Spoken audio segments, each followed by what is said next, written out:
जेके Y की आवाज channel की प्रस्तुति। जी नमस्कार।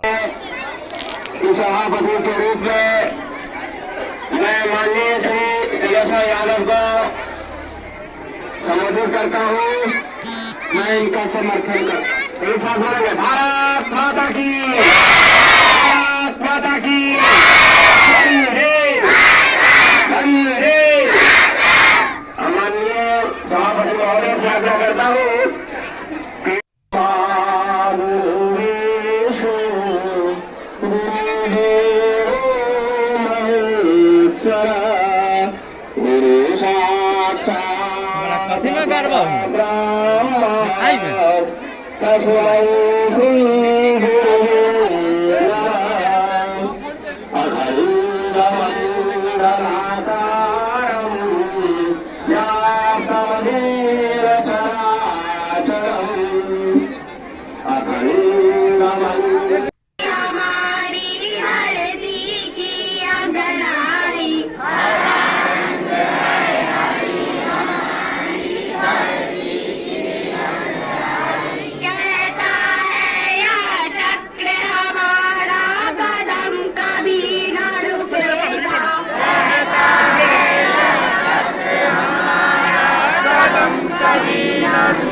हमारे देश ऐसे वीर और लोग उत्पन्न करते रहे, ऐसे जवान उत्पन्न करते रहे जो हमारे गणतंत्र की रक्षा कर सके।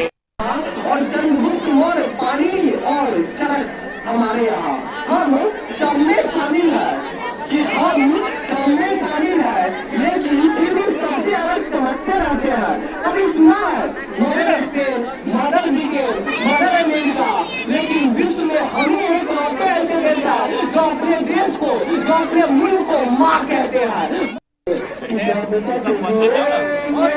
हिफाजत करेंगे नजर जाती है दीदार करना, दिल चाहता है इसे प्यार करना, तिरंगा वफा में दिल दे रहे हम, है क्या हाल दिल का।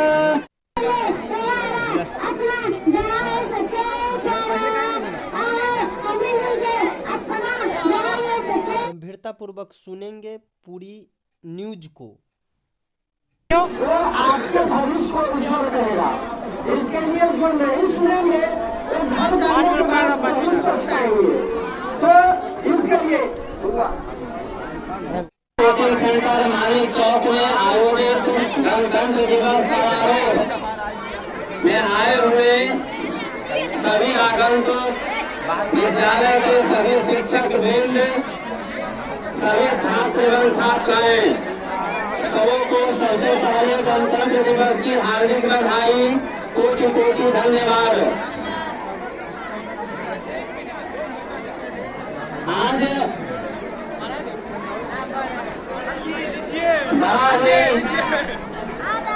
सुखद दिन भारत के इतिहास में 26 जनवरी, जिस दिन को हम लोग सोने के अक्षरों में संजोग करके, सपनों में पाल करके आज वास्तविक रूप में मना रहे हैं।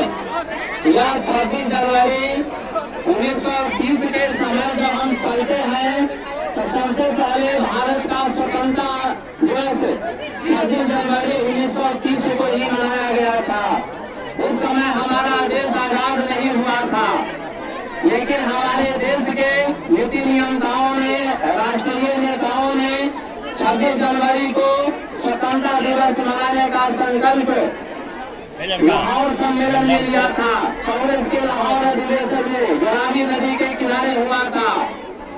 तब से लेकर के 26 जनवरी 1947 तक लगातार स्वतंत्रता दिवस हमारे देश के राजनेताओं ने मनाते चले आए, लेकिन 15 अगस्त 1947 को हमारा देश वास्तविक रूप से आजाद हो गया।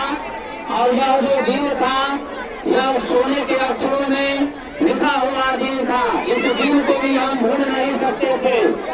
अगर 26 जनवरी 1950 को भारत का संविधान लागू किया गया, भारत का लोकतंत्र संविधान नियमों एवं कानूनों का संकलन होता है बच्चे लोग है सब नहीं रहेगा। अब बच्चा से पीछे करो ना, गिर जाएगा उस पर। थोड़ा पीछे कीजिए ना। संविधान नियमों एवं कानूनों का संकलन होता है, फिर आगे बढ़ता है। संविधान वह दस्तावेज होता है जिसमें देश के शासन को चलाने के लिए नियम को लिपिबद्ध किया जाता है। गणतंत्र का मतलब होता है जनता का तंत्र, जनता का शासन। आज हमारे देश में लोकतंत्र है और पूरे विश्व के सभी लोकतंत्रों में सबसे मजबूत, सबसे स्थायी और सबसे बड़ा लोकतंत्र भारत का है, क्योंकि भारत में 18 वर्ष से ऊपर के सभी नागरिकों को मत देने का अधिकार दिया गया है। इस नाते जो है हमारा देश विश्व का सबसे बड़ा लोकतंत्र है। आज गणतंत्र के 73वें वर्षगांठ के अवसर पर मैं अपने विद्यालय के बच्चों को संदेश देना चाहूंगा। उस समय संविधान बनाने वाले जितने भी लोग थे सबके सब रजिस्टर थे, सबके सब कानून के ज्ञाता थे। जब तक हम पढ़ाई नहीं करेंगे, कानून का अध्याता नहीं बनेंगे, कानून की जानकारी नहीं रखेंगे, नियम और कानून कायदों के अनुसार हम जीवन में नहीं चलेंगे, आदर्श चरित्र को लेकर, तब तक हमारा जीवन सफल नहीं हो सकता है। जीवन को प्रासंगिक बनाने के लिए दिन रात मेहनत की जरूरत पड़ती है, और वह मेहनत जो है हमें काम करने से, पढ़ने लिखने से, अगर हम मेहनत करते हैं, पढ़ाई लिखाई के प्रति अपना मन मस्तिष्क लगाकर चलते हैं, हमारा जीवन सफल होगा। आज देश के जितने भी महापुरुष हैं, अगर हम उनके मूल में जाते हैं, उनके इतिहास को हम देखते हैं, तो कहीं न कहीं उनका जो अथक प्रयास था, दिन रात पढ़ाई करने का, मेहनत करने का, और भूमिका थी, हम उसको भूल नहीं पाएंगे।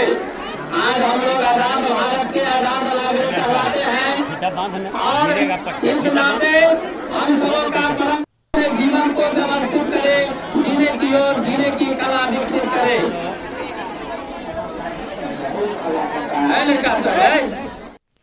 चमकाए चमक सितारों की, खुशियों के सुनहरे हो, जब आनंद की आभा होती है उस रोज दिवाली होती है। आज वही दिवाली का समय है, आज वही दिवाली है, आज वही खुशहाली है। आज हमारा लोकतंत्र, हमारा गणतंत्र आज 73वां वर्ष पूरा करने जा रहा है।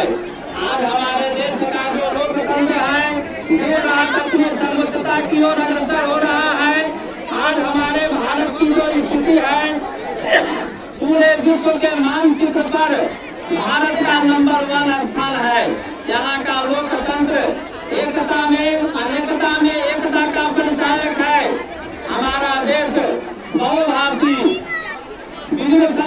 वाले विविध धर्म और विभिन्न जातियों से सटा हुआ हमारा देश है, लेकिन इतनी विविधता, इतनी अनेकता होने के बावजूद भी हमारा राष्ट्र एक है। हमारा करेंगे, खूब कमाएंगे, दिन रात मेहनत करेंगे और बुढ़ापा का जब समय आएगा तो वही हमें सुख सुविधा देगा, वही हमें मौज मस्ती का कारक बनेगा। कहा भी जाता है पैसा ढूंढता हमेशा एक ही भाषा, आज तुम मुझे बताओ कल मैं तुम्हें बताऊंगा। फिर कहता क्या है, तुम्हारे साथ ऊपर तो नहीं जा सकता हो, लेकिन जब तक नीचे हो तुमको ऊपर उठाता रहूंगा। कहने का मतलब है जो आज का जो अर्थतंत्र है, आज का जो भौतिक युग है, उसके मूल में पैसे हैं। अभी हम लोग कोरोना काल में चल रहे हैं, 2 साल से हमारे देश ही नहीं पूरा विश्व तबाह है। भारत की जो अर्थव्यवस्था है वह अर्थव्यवस्था कौन कहता कि आसमान में सुराख नहीं हो सकता, एक पत्थर को तबीयत से उठा लो। अगर हम मेहनत करते जाएंगे तो सफलता निश्चित हाथ लगेगी, मेहनत करेंगे सफलता निश्चित हाथ लगेगी। मेहनत में वो तासीर होता है, वो गर्मी होती है जो बड़ों बड़ों को नतमस्तक बना देती है। इसलिए आप मेहनत कीजिए, आप परिश्रम। बाबा साहब का कहना है हमारे बहु बेटियों को शिक्षा की जरूरत है, व्रत और त्योहार की अभी जरूरत नहीं है, क्योंकि डिग्रियां जो होती हैं वही जीवन में उसको सफलता की ओर ले जाती है। इसलिए हमें आज गांव समाज की जो लड़कियां हैं, बहु बेटियां हैं, उनको एजुकेशन की जरूरत है, उनको डिग्री की जरूरत है। व्रत त्योहार तो आप जीवन भर करते रहिएगा, लेकिन पढ़ाई के प्रति हमेशा अविकल्पित रहिए। जिस दिन मानव को अपनी जिंदगी व्यतीत करने के लिए हर पल हर क्षण अपनी काबिलियत के बदौलत क्षेत्र में अपने स्तर से कार्य करे, ताकि क्षेत्र का चौमुखी विकास हो सके। हमारे समाज में इतनी कुछ होने के बावजूद भी शिक्षा का अभी घोर अभाव जो चल रहा है, उस घोर अभाव में विद्यार्थियों के बीच हुंकार भरते युवा समाज सेवी जलेश्वर कुमार यादव। जय हिंद, जय भारत, वंदे मातरम। बने रहिए हमारे साथ अगले न्यूज के लिए।